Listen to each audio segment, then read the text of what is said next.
നമസ്കാരം. The path is the goal എന്ന discussion സീരീസിൻ്റെ അടുത്ത സെഷനിലേക്ക് വീണ്ടും ഏവർക്കും സ്വാഗതം. നമുക്ക് ആദ്യം മെഡിറ്റേഷൻ ചെയ്യാം. കണ്ണുകൾ അടച്ച് ശാന്തമായിരിക്കൂ.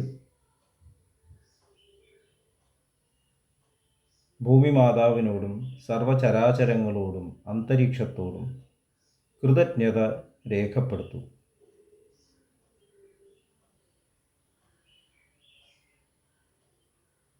ഭൂമി മാതാവിൽ നിന്നുമുള്ള ഹീലിംഗ് എനർജി കാലുകളിലൂടെ പ്രവേശിച്ച് ശരീരം മുഴുവൻ വ്യാപിക്കുന്നതായും ശരീരത്തിലെ എല്ലാ ഭാഗങ്ങളെയും എല്ലാ കോശങ്ങളെയും റിലാക്സ് ചെയ്യാൻ സഹായിക്കുന്നതായും അനുഭവിക്കൂ.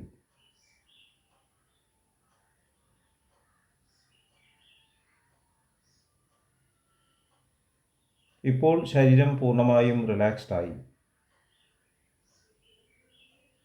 ഈ റിലാക്സേഷൻ ഹൃദയത്തിൽ അനുഭവിക്കൂ. ശ്വാസം ദീർഘമായി ഉള്ളിലേക്ക് എടുക്കൂ. ഹൃദയത്തിൽ സ്നേഹം നിറയുന്നതായി അനുഭവിക്കൂ. ശ്വാസം പുറത്തേക്ക് വിടുമ്പോൾ സ്നേഹം പ്രപഞ്ചം മുഴുവൻ വ്യാപിക്കുന്നതായും അനുഭവിക്കൂ.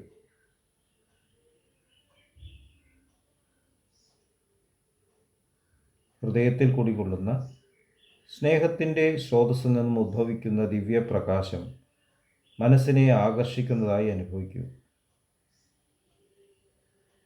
ആ ദിവ്യപ്രകാശത്തിൽ ധ്യാനം ആരംഭിക്കൂ.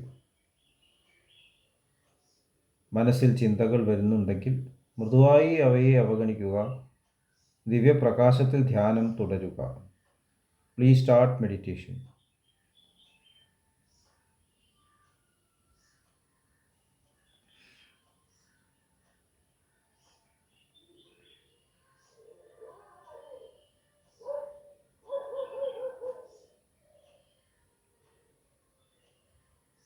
ഓക്കെ, ആ കണ്ടീഷൻ ഹൃദയത്തിൽ നിലനിർത്തി പതുക്കെ കണ്ണുകൾ തുറക്കൂ.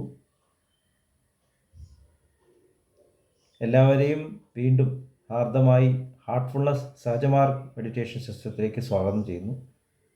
നമ്മുടെ ഈ ഡിസ്കഷൻസ് എല്ലാം എല്ലാ കേൾവിക്കാരെയും ഹാർട്ട്ഫുൾനെസ് സിസ്റ്റത്തിലേക്ക് ഇൻവൈറ്റ് ചെയ്യാൻ വേണ്ടി കൂടിയാണ്. ഇപ്പോൾ സ്പിരിച്വാലിറ്റിയുടെ അടിസ്ഥാനപരമായിട്ടുള്ള തത്വങ്ങളാണ് നമ്മൾ ഇവിടെ ഷെയർ ചെയ്തുകൊണ്ടിരിക്കുന്നത്. നമ്മളിപ്പോൾ അഹിംസ സിദ്ധാന്തത്തിൻ്റെ ഡെപ്തിലേക്ക് പോയിക്കൊണ്ടിരിക്കുകയാണ്.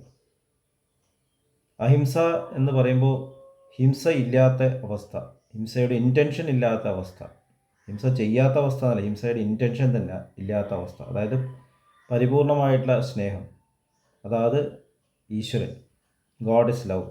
ലവ് എന്നുള്ള പദത്തിന് ഒരു സിനോണിമായിട്ടാണ് മഹാത്മാഗാന്ധിജി അഹിംസയെ ഉപയോഗിച്ചിട്ടുള്ളത്. അപ്പോൾ അഹിംസ എന്നുള്ളത് മാനിഫെസ്റ്റഡ് ആണ്. സ്നേഹം മാനിഫെസ്റ്റ് ചെയ്യുമ്പോൾ, കമ്പാഷനായിട്ട് മാനിഫെസ്റ്റ് ചെയ്യുമ്പോൾ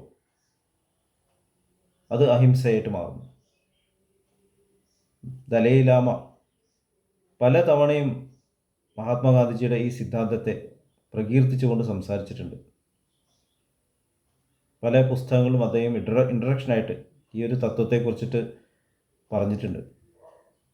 അപ്പോൾ നമ്മൾ ആ ഒരു സാമ്രാജ്യത്തിലേക്ക്, എവിടെയും ഒരു തരത്തിലും ഹിംസയുടെ ഇൻറ്റൻഷൻ കൂടി ഇല്ലാത്തൊരു സാമ്രാജ്യത്തിലേക്കാണ് പ്രോഗ്രസ് ചെയ്തുകൊണ്ടിരിക്കുന്നത്.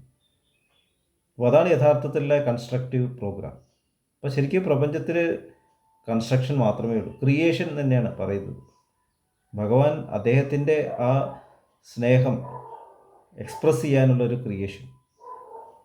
ഈ ക്രിയേഷൻ്റെ ഓരോ അണുവിലും സ്നേഹം തുളുമ്പി നിൽക്കണം. അങ്ങനെയാണ് ക്രിയേഷൻ്റെ ലക്ഷ്യം. അപ്പോൾ അത് സംഭവിക്കാത്തതുകൊണ്ടായിരിക്കാം വീണ്ടും വീണ്ടും അത് മായ്ച്ചിട്ട്, സ്ലേറ്റിൽ മായ്ച്ചിട്ട് രണ്ടാമത് എഴുതുന്നത് പോലെ വീണ്ടും വീണ്ടും പുനഃസൃഷ്ടി നടത്തിക്കൊണ്ടിരിക്കുന്നു. പെർഫെക്റ്റ് ആയിട്ടൊരു ക്രിയേഷൻ. ഒരു ആർട്ടിസ്റ്റ് തൻ്റെ ആർട്ട് മായ്ച്ചിട്ട് രണ്ടാമത് എഴുതുന്ന പോലെ ഒരു കവിയായാലും എഴുത്തുകാരനായാലും ഇത് ചെയ്തുകൊണ്ടിരിക്കുന്നു. പലപ്പോഴും പേപ്പേഴ്സ് ചുരുട്ടി വേസ്റ്റ് വെയർ ബാസ്ക്കറ്റ് ഇടുന്നു. അപ്പോൾ നമ്മുടെ ജീവിതത്തിൽ നമുക്ക് നോക്കിക്കഴിഞ്ഞാൽ ഇങ്ങനെ ഒരു കൊളോസലായിട്ടുള്ളൊരു വേസ്റ്റ് നമുക്ക് കാണാം. ഒരു കുട്ടിയെ പഠിപ്പിക്കണം എന്നുണ്ടെങ്കിൽ എത്ര ടെക്സ്റ്റ് ബുക്സ് വേണം, എത്ര യൂണിഫോംസ് വേണം, എത്ര പൈസ ചിലവാക്കണം. അതുപോലെ വലുതാകുമ്പോൾ ഭക്ഷണം കഴിക്കുന്നു, ശരീരത്തിനെ വൃത്തിയാക്കാൻ വേണ്ടി സോപ്പ്, നമുക്ക് പഠിക്കാനായിട്ട് വീടുകൾ, എത്ര സാമ്പത്തികമായിട്ടും ഭൗതികമായിട്ടുള്ള നഷ്ടങ്ങളാണ് ഇവിടെ നമ്മൾ കാണുന്നത്. എന്തിനാണ് ഇത്രയും ഒരു നഷ്ടം? പ്രപഞ്ചം അത് എത്രയും സൃഷ്ടി നടത്തുന്നു, അവസാനം സംഹരിക്കുന്നു. എന്താണ് അവിടെ നേടിയത്? അവിടെയാണ് നമ്മൾ പഠിക്കേണ്ടത്. ശരിക്കും കൺസ്ട്രക്ഷൻ മാത്രമേ ഉള്ളൂ, വേറൊന്നുമില്ല. ഒരു പ്രസിദ്ധമായിട്ടുള്ള കഥ ഞാൻ ഒന്നുകൂടി ഷെയർ ചെയ്യാം. ഒരിക്കലൊരു കുട്ടി തൻ്റെ ഗുരുനാഥനോട് ചോദിക്കുകയാണ്, എന്തിനാണ് ഗുരു ഞാൻ ഇത്രയ്ക്കധികം പഠിക്കുന്നത്? ഇതെല്ലാം പഠിച്ചിട്ട് ഞാൻ മറക്കും, എനിക്കൊന്നും ഓർമ്മയില്ല. അപ്പോൾ നമ്മൾ സ്കൂളിൽ പഠിക്കുന്ന കാര്യങ്ങൾ, നമ്മൾ ഇംഗ്ലീഷ് പഠിക്കുന്നു, മാത്സ്, സയൻസ്, സോഷ്യൽ സ്റ്റഡീസ്, എന്തൊക്കെയോ പഠിക്കുന്നു. ഇപ്പോൾ ചോദിച്ചു കഴിഞ്ഞാൽ നമുക്കതൊന്നും ഓർമ്മയുണ്ടാവില്ല. ചില കാര്യങ്ങൾ ഓർമ്മയുണ്ടാവും. അപ്പോൾ ഗുരു പറഞ്ഞു, നീ ഒരു കാര്യം ചെയ്യും, അവിടെ ഒരു വള്ളിക്കൊട്ടയുണ്ട്, അതത്ര വൃത്തിയൊന്നുമില്ല. ആ വള്ളിക്കൊട്ടയിൽ നീ പുഴയിൽ പോയിട്ട് വെള്ളം കൊണ്ടുവരാൻ പറഞ്ഞു. അപ്പോൾ ഈ കുട്ടി വീണ്ടും വീണ്ടും വീണ്ടും പുഴയിലേക്ക് പോവുകയാണ്, വെള്ളം എടുത്തുകൊണ്ട് വരികയാണ്, വെള്ളം വള്ളിക്കൊട്ടയിൽ നിന്ന് പുറത്തേക്ക് പോകും. അങ്ങനെ റിപ്പീറ്റഡായിട്ട് അറ്റംപ്റ്റ് ചെയ്യുമ്പോഴും വെള്ളം കൊണ്ടുവരാൻ പറ്റാത്തതുകൊണ്ട് ഗുരുവിനോട് പറയുകയാണ്, അങ്ങ് എന്തിനാണ് എന്നെക്കൊണ്ട് ഇങ്ങനെ ഒരു പ്രവൃത്തി ചെയ്യിപ്പിക്കുന്നത്? വള്ളിക്കൊട്ടയിൽ വെള്ളം കൊണ്ടുവരാൻ പറ്റില്ല എന്നറിയാം. അപ്പോൾ ഗുരു പറഞ്ഞു, നീ വെള്ളത്തിൻ്റെ കാര്യം മറക്കുക, കൊട്ടയിലേക്ക് നോക്ക്. കൊട്ട ക്ലീനായി, വൃത്തിയായി. ഇതാണ് വിദ്യാഭ്യാസം. നമ്മൾ ഈ ജീവിതത്തിൽ ഇത്രയും നമ്മൾ വേസ്റ്റ് നടത്തുന്നത് എന്തിനു വേണ്ടിയിട്ടാണ്?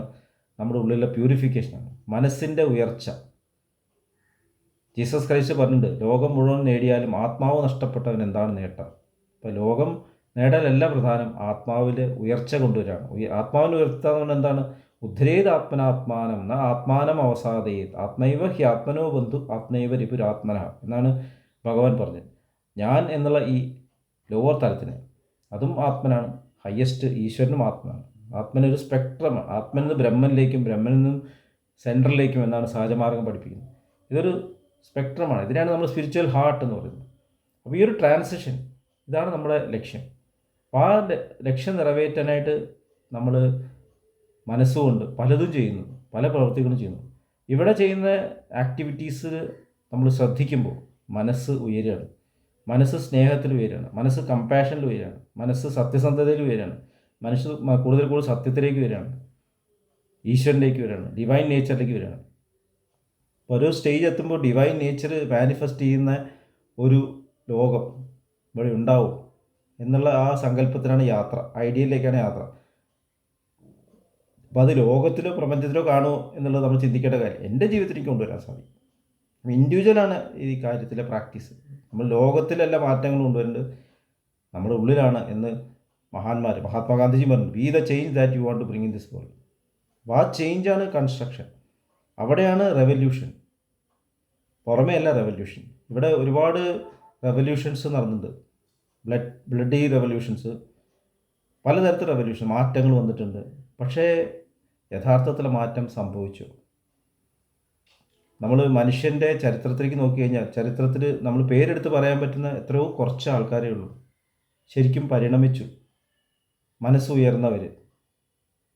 ആ എസെൻസ് പറയും, ഇപ്പോൾ ഓറഞ്ച് പ്രസ് ചെയ്ത് അതിനുണ്ടാവും ജ്യൂസ് പോലെ മനുഷ്യൻ്റെ ആ എസെൻസ് ആയിട്ടാണ് ഈ മാസ്റ്റേഴ്സ് നമ്മുടെ മുമ്പിൽ നിൽക്കുന്നത്. ചരിത്രത്തിൻ്റെ നീണ്ട ഒരു കണക്ഷൻ കാണാം, ഹൈറാർക്കി ഓഫ് മാസ്റ്റേഴ്സ് എന്ന് പറയും. നമ്മൾ അവിടേക്കാണ് കണക്ട് ചെയ്യുന്നത്, ആ ഹൈറാർക്കിയിലേക്കാണ് നമ്മൾ കണക്ട് ചെയ്യേണ്ടത്. ഇതാണ് കൺസ്ട്രക്ഷൻ എന്ന് പറയുന്നത്. അപ്പോൾ നമ്മൾ ഓരോരുത്തരും ജീവിതത്തിൽ അനുഷ്ഠിക്കുന്ന ഓരോ കാര്യങ്ങളും ഈ ഒരു കൺസ്ട്രക്റ്റീവ് വർക്കാണ് എന്ന് മനസ്സിലാക്കുക. അപ്പോൾ സാനിറ്റേഷൻ നമ്മൾ ഡിസ്കസ് ചെയ്തു. എന്തിനാണ് സാനിറ്റേഷൻ, എന്തിനാണ് ശുദ്ധീകരണം? യഥാർത്ഥ ശുദ്ധീകരണം എന്ന് പറയുമ്പോൾ നമ്മൾ പ്യൂരിഫൈഡ് ആവുക, പ്യൂരിഫൈഡ് ഇൻറ്റൻഷനിലേക്ക് വരിക, പ്യൂരിഫൈഡ് തോട്ട്സിലേക്ക് വരിക, പ്യൂരിഫൈഡ് ആയിട്ടുള്ള ജീവിത രീതിയിലേക്ക് വരിക. ദാജി പറയുന്നുണ്ട്, right thinking, correct understanding and honest approach to life. ഈ 3 കാര്യങ്ങളാണ്. ശരിയായിട്ടുള്ള തിരിച്ചറിവ്, ശരിയായിട്ടുള്ള ചിന്താഗതി, ജീവിതത്തിനോട് സത്യസന്ധമായിട്ടുള്ള ഒരു സമീപനം. ഇത് നമ്മൾ ജീവിതത്തിൽ കൊണ്ടുവരേണ്ട കാര്യമുണ്ട്. അങ്ങനെ കൊണ്ടുവരുമ്പോൾ നമ്മൾ ആ ട്രാക്കിലേക്ക് വരും, ഫ്ലോയിലേക്ക് വരും. അപ്പോൾ ഇവിടെ ശരിക്കും ശുദ്ധീകരണം നടക്കുമ്പോഴും നമ്മൾ നമ്മുടെ ഉള്ളിലൊരു കൺസ്ട്രക്ഷൻ നടക്കുക. അപ്പോൾ നമ്മുടെ എല്ലാ പ്രവൃത്തികളിലും, വിദ്യാഭ്യാസമായാലും ഈ ഒരു കൺസ്ട്രക്ഷൻ നടക്കുന്നുണ്ടോ എന്നുള്ളതാണ് ശ്രദ്ധിക്കേണ്ടത്. The end of education is character എന്ന് മഹാത്മാഗാന്ധിജി പറഞ്ഞിട്ടുണ്ട്. If wealth is lost, nothing is lost. If health is lost, something is lost. If character is lost, everything is lost. ഇത് നമ്മൾ ആവർത്തിച്ച് പഠിക്കുന്ന ഒരു കാര്യം. സഹജമാർഗത്തിലെ മാസ്റ്ററായിട്ട് ചാരിജി മഹാരാജ് പറഞ്ഞിട്ടുണ്ട്, ക്യാരക്ടർ ഉള്ള ഒരാളുടെ കയ്യിൽ എന്ത് കൊടുത്താലും അത് നല്ല രീതിയിൽ ഉപയോഗിക്കുന്നു. നേരെ മറിച്ച് ക്യാരക്ടർ ഇല്ലാത്ത ഒരാളുടെ കയ്യിൽ എന്ത് കൊടുത്താലും അത് മോശമായിട്ട് ഉപയോഗിക്കും. അതൊരു പെന്നായാലോ ഒരു കത്തിയായാലോ തീപ്പെട്ടിക്കൊള്ളിയായാലോ അറിവായാലോ ക്യാരക്ടർ ഉണ്ടെങ്കിൽ അത് നല്ല രീതിയിൽ ഉപയോഗിക്കും. വാക്കായാലും. അപ്പോൾ ഈ ഒരു തത്വത്തിലേക്കാണ് നമ്മൾ ശ്രദ്ധിക്കേണ്ടത്. നമ്മുടെ കൺസ്ട്രക്റ്റീവ് പ്രോഗ്രാം നമ്മുടെ സ്വഭാവ രൂപീകരണത്തിനാണ്. സ്വഭാവ രൂപീകരണത്തിന് കൾമിനേഷനായിട്ടുള്ള പൂർണ്ണമായിട്ടുള്ള ആ പെർഫെക്റ്റ് ക്യാരക്ടറായിട്ടുള്ള സ്നേഹത്തിലേക്കുള്ള യാത്രയിലാണ് നമ്മൾ എല്ലാവരും. അതാണ് ഇവിടെ ദിവ്യ സാമ്രാജ്യം വരും എന്നെല്ലാം ജീസസ് ക്രൈസ്റ്റ് പറഞ്ഞത്. മേ ദൈ കിങ്ഡം കം. അദ്ദേഹത്തിൻ്റെ രാജ്യം എന്ന് പറഞ്ഞാൽ ഇതാണ്. ആ രാജ്യം നമ്മൾ ആദ്യം നമ്മുടെ ജീവിതത്തിൽ നമ്മുടെ ഹൃദയത്തിൽ നമ്മൾ ക്രിയേറ്റ് ചെയ്യണം. അത് നമ്മൾ മാനിഫെസ്റ്റ് ചെയ്യണം. അങ്ങനെയാണ് ഈ ലോകത്തിൽ ക്രമേണ ചേഞ്ചസ് വരാൻ പോകുന്നത്. അല്ലാതെ പുറമേ ചെയ്യുന്ന പ്രവൃത്തി കൊണ്ട് മാത്രമല്ല എന്നുള്ളതും നമ്മൾ മനസ്സിലാക്കേണ്ട ആവശ്യമുണ്ട്. പുറമേ ചെയ്യുന്ന കാര്യങ്ങൾ ഉള്ളിലുള്ള ഈ ഒരു മാറ്റത്തിന് പ്രേരണ നൽകുന്ന കാര്യങ്ങളായിരിക്കണം എന്നുള്ളതാണ് നമ്മൾ മനസ്സിലാക്കുന്നത്.